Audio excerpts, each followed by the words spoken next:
The Indian rupee recorded a fresh lifetime low during early trade on 16th August 2018 when it hit 70.26 per dollar.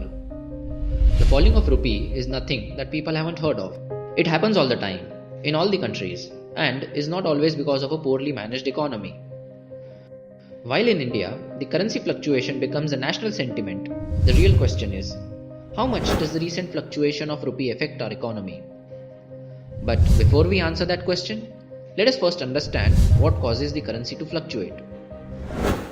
When you notice that the rupee has become weaker, it means that the value of rupee against the dollar has decreased. Simply put, it means that the demand for dollars has increased with respect to the rupee, and so each dollar now costs more rupees.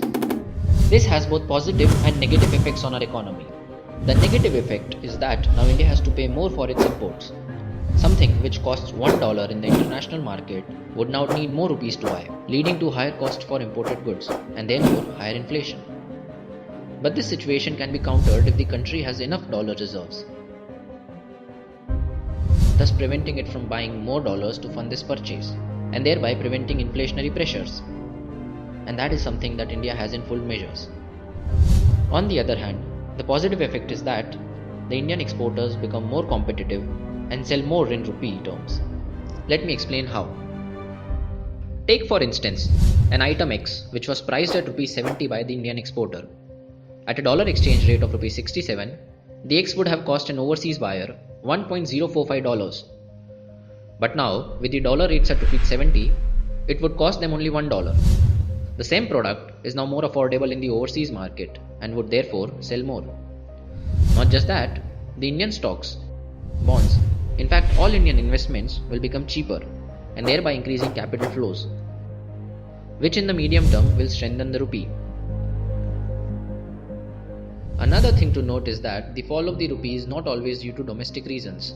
In the international currency market, all currencies are priced against the dollar, so the weakening of rupee against the dollar could be a result of the rupee weakening or dollar strengthening or both.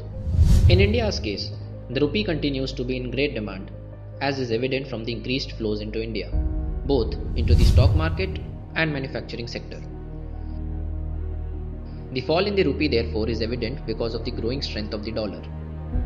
The weakening of rupee does give a boost to the capital inflows and thereby giving us higher economic growth, and also boosts the confidence of investors among other conclusions.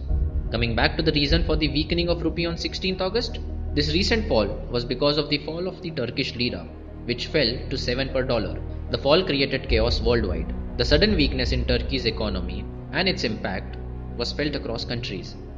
Turkey is already acting on the crisis and lira has retraced some of these losses. Except for the temporary fall in rupee, India won't be affected much by the Turkey issue.